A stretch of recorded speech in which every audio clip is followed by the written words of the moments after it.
Some days feel like sunshine, others feel like fog. Sometimes you wake up with a storm inside, and you don't know why.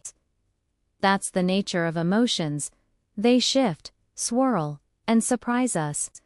But what if you could learn to read your emotional climate the way you check the weather?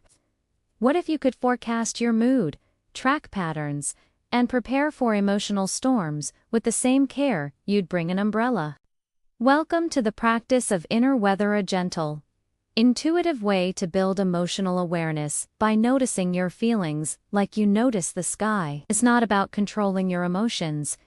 It's about understanding them, responding to them, and learning to live with more emotional clarity, even when the forecast is unpredictable. Let's begin with the metaphor. Your emotions are like weather. They change, they move, they pass. Sunny days might reflect joy, confidence, or ease. Cloudy skies might signal uncertainty or low energy. Rain might represent sadness or release. Storms might mean anger, overwhelm, or emotional intensity. Fog could be confusion. Wind might be restlessness, and clear skies. It's presence.com/openness. Using weather metaphors helps you describe your emotional state without judgment. Instead of saying I'm anxious, you might say it feels stormy inside. Instead of I'm sad, you might say it's raining in me today. This language softens the experience. It makes emotions feel natural, not wrong. And it reminds you, weather always changes. So how do you start tracking your inner weather? Begin with a daily check-in. Each morning, pause for 1 minute. Close your eyes. Ask, what's the weather inside me today? Don't overthink, just notice. Is it light or heavy, warm or cool, still or turbulent? Then name it. Partly cloudy, with a chance of clarity.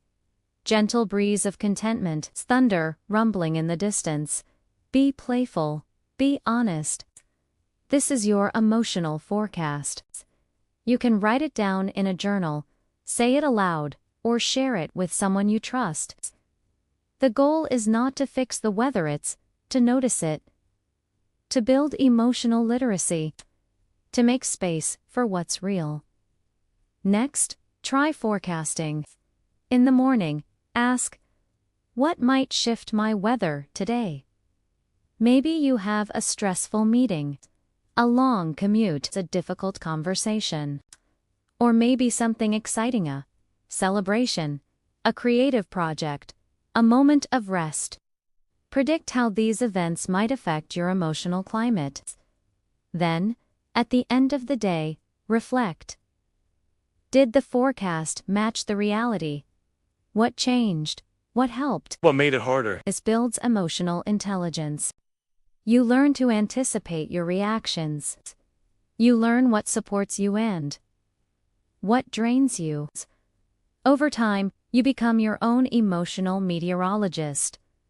Let's talk about emotional patterns. Just like seasons, your inner weather has cycles. Maybe Mondays feel foggy. Maybe you get stormy before deadlines. Maybe you feel sunny after movement or connection. Tracking these patterns helps you prepare. You can create a weekly weather map, a simple grid with symbols for each day. For joy, for sadness, for overwhelm, for mixed emotions. Over time, you'll see trends. You'll notice what helps and what hurts. You can also explore emotional triggers. What causes sudden storms? What clears the skies? Maybe loud environments make you anxious. Maybe music calms you. Maybe scrolling social media creates emotional wind. Maybe journaling brings clarity. These insights help you design your emotional landscape with care. Now, let's talk about emotional tools: your umbrella, your shelter, your sunscreen. When the weather turns rough, you need support.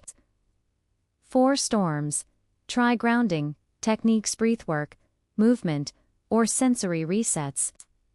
For fog, try journaling or talking it out. For rain, allow yourself to cry, rest, or reflect. For wind, try walking, stretching, or releasing energy.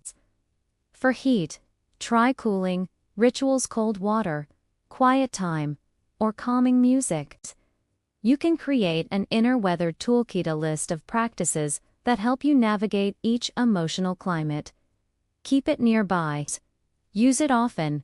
Let it evolve. Remember, not all weather needs fixing. Sometimes, you just need to sit with it. Watch the clouds. Feel the rain. Let the wind blow through. Emotions are messengers. They carry wisdom. When you listen, you learn. Let's explore emotional acceptance. Inner weather teaches you that emotions are temporary. That sadness doesn't mean brokenness. That anger doesn't mean failure. That joy doesn't mean you have to hold on tight. Emotions pass like weather, and when you stop resisting, they move more freely. Acceptance doesn't mean passivity. It means presence. It means saying, "This is what I feel right now." And that's okay. It means responding with care, not panic. It means trusting that the sun will return even if you can't see it yet. You can also share your inner weather with others. This builds emotional intimacy. Instead of saying, "I'm fine," you might say, "It's a little cloudy today." Instead of "I'm stressed," you might say, "There's a storm brewing." This language invites connection. It opens space for empathy. It helps others understand you without needing long explanations. Let's read your inner weather practice. Check in. What's the weather inside me? Use metaphors. Sunny, cloudy, me, fog, breezy, etc. Forecast day. What shift your moods? Reflect at night. What changed? What helped? Track patterns. Weekly weather map. Emotional cycle. Identify triggers. What causes problems or clears? Build a toolkit. Breath, movement, rest, connection, practice, acceptance. Emotions are natural. Temporary. Share with others. Use weather language to express things. Because awareness isn't about perfect. It's about present. It's about yourself deeply and with kindness. So, tomorrow morning, world rushes in. Pause. Ask, "What's my inner?" Listen, feel, name it.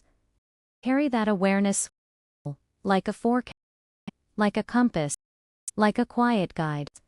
Because when you learn to read your emotional sky, you don't just survive the storms. You learn to dance in the rain.